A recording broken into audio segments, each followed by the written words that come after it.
Hello and welcome back. So, hopefully my game's going to cooperate with me today. So, let's talk to some people. This is a nice estate, isn't it? What's on your mind? This is like the new um, kind of talkie hub, kind of a bit like the camp. So you can talk to some of your friends, some of your companions here. Well, all of them, apart from Michelle, obviously. I have watched you for a time, and perhaps I was wrong. There seems to be something special between the two of you. I think she feels she's truly found her place with you.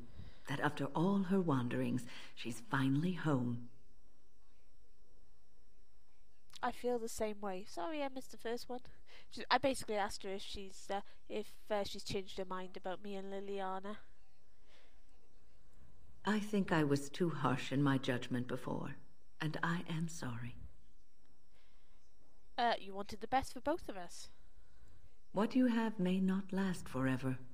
Death and duty may part you, but love's worthiness is not diminished because of that. I should have seen this before. Instead, you learn to cherish every precious moment that you spend together, knowing that it may be the last. And for those of us watching, well, it brings warmth to these old bones to know that something so beautiful can be found in the midst of chaos and strife. Oh, there we go. Yay! Let's see if there's anything else our wise old companion can say. This is a nice estate, isn't it? Yes. What's on your mind? Okay, so we have questions about the circle. I'm not sure how much there's left with that. I will answer to the best of my ability. Yeah. Basically, aside from any special conversations with Dunwyn, I think we've done some of Alistair, but Alistair is not next on our rounds. Who's this? I hope all the accommodations are to your liking, Warden. Please let me know if anything is troubling you. I think he's like a steward. So Liliana's here. This is a nice change from having to sleep in the woods, isn't it? Well, aren't you sweet and attentive? Yes, we get a nice bed. Here, rather than a campfire.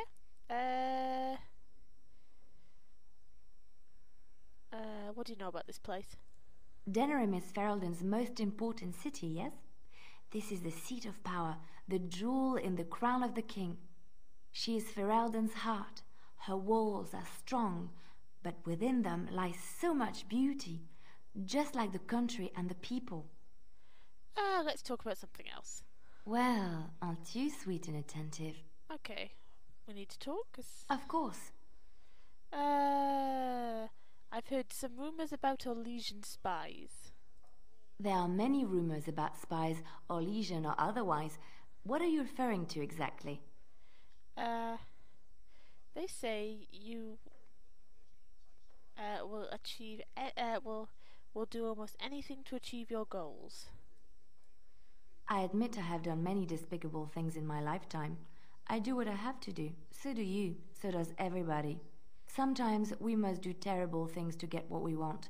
If it is any consolation, I always try to use non-violent means to achieve my ends. What sort of non-violent means do I want to ask? Some bards rely on torture to get what they want.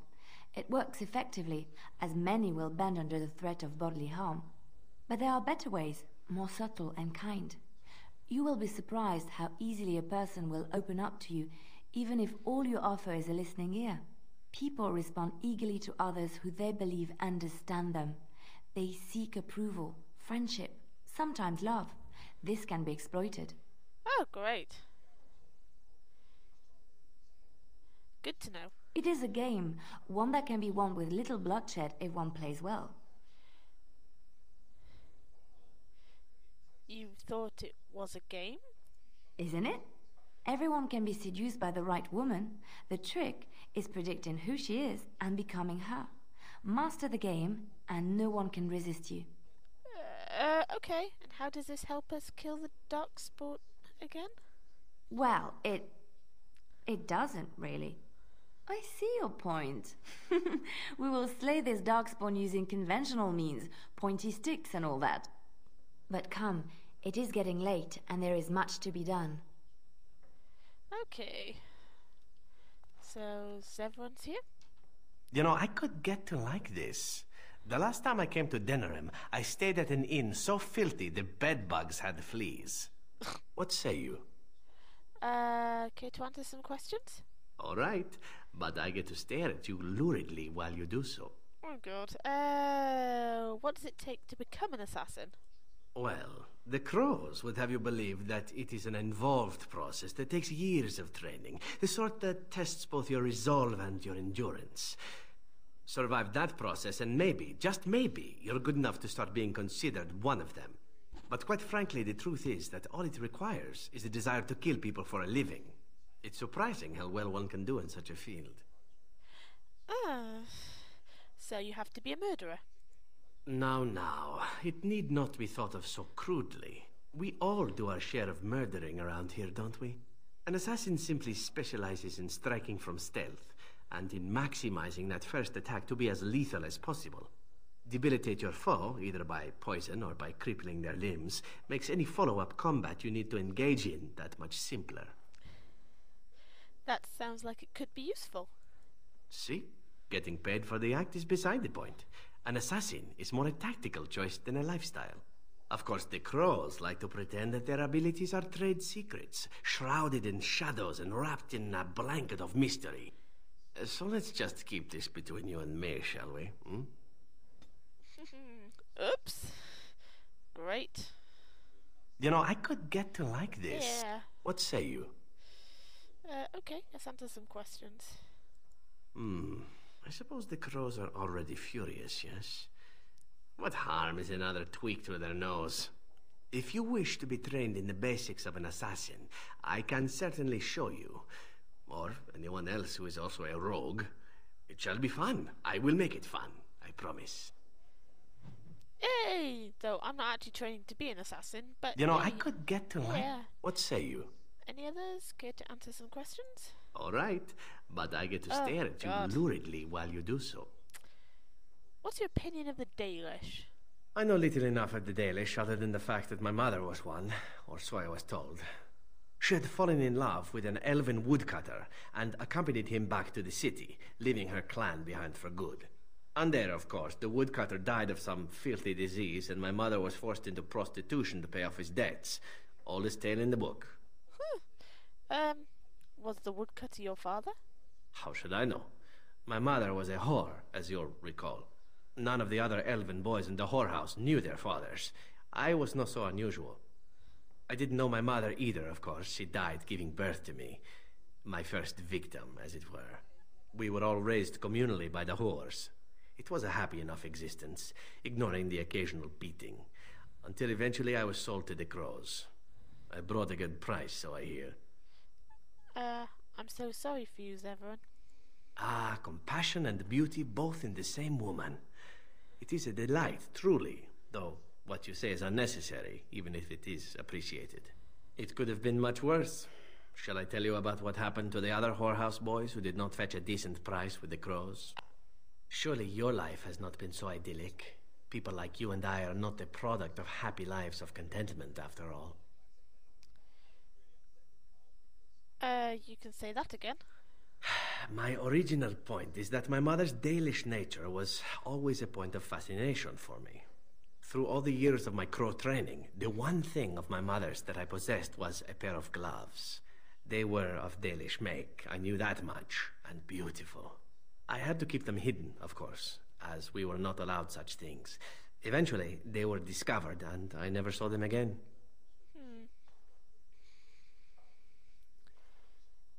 But you don't think of yourself as Dalish? Not at all. I think of myself as Antivan. Still, that did not stop me from running off to join a clan when I drew near Antiva City once. Naturally, the reality did not live up at all to the fantasies I had constructed as a boy, staring at those gloves. But such is life. Come, enough talk of the Dalish. Let us move on. Okay, that's enough talking to Zevran. You know, it's a pity there because, you know, I'm playing a Dalish elf, so it would have been nice if my character had a bit more, you know, personal discussion, like talking about how I could tell him more about his Dalish heritage, yada yada yada, being Dalish myself. I got a moment. Sure. Thanks, Ogren. I'd like to know more about you. What about? How do you like the surface? It's sodding great. At first I was a little queasy with all that air, but there's just so much of it. No one has any idea who you are or what you're doing. And the ale. Oh, who'd have thought ale made with grain? Aye, the surface is great. It's like a big, bright world of filth without a ceiling. My kind of place. Hey, let's go find something to kill, huh? All this talk makes my hands twitchy. Okay, so he doesn't have much in the way of useful conversation. Let's go find Alistair. He might have something. He's in the sitting room, which is all the way...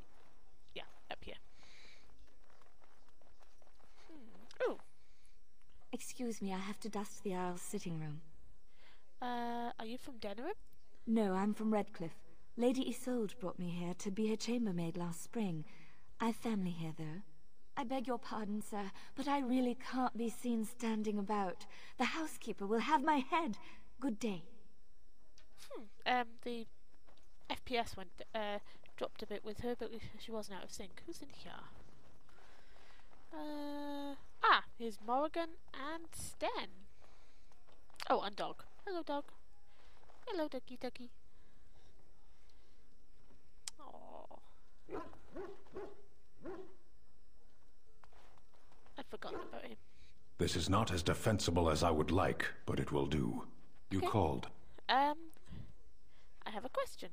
I am hardly surprised. Do you find... haven't we had... I'm sure we've had this conversation. Okay. Very well. I think As you we... wish. Apart from Zevran, I think we've basically run out of most conversation options. If one more servant asks if I would like a change of clothes, I will set the house on fire. I await your command. Oh dear. So, full of questions, are you?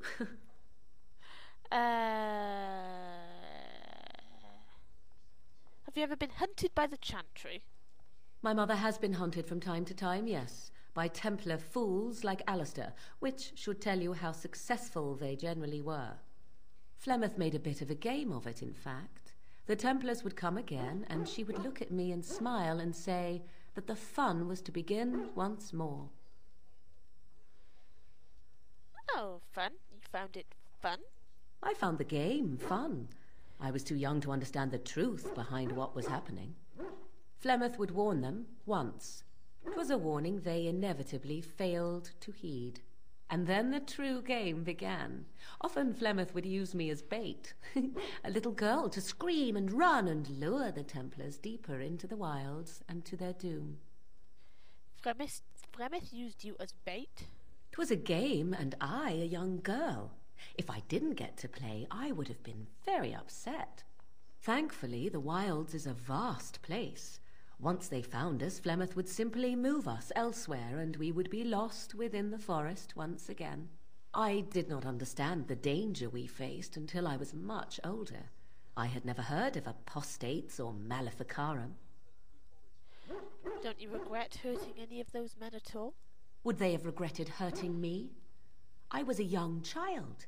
Yet do you think they would not have gleefully held my head aloft as a trophy? There are no trials for apostates, no prisons, no mercy. There are only absolutes, so only survival matters. If the wilds have taught me anything, 'tis this. First, you must survive. Do you disagree? Well, you know, if you don't survive, you don't live. So I can't really argue from that point of view. You're probably right. An enlightened view, or at least an agreeable one. Enough of this talk. Let us return to the task at hand. Yes. Oh, great. I'm not very good. It seems I'm not very good at keeping these characters happy.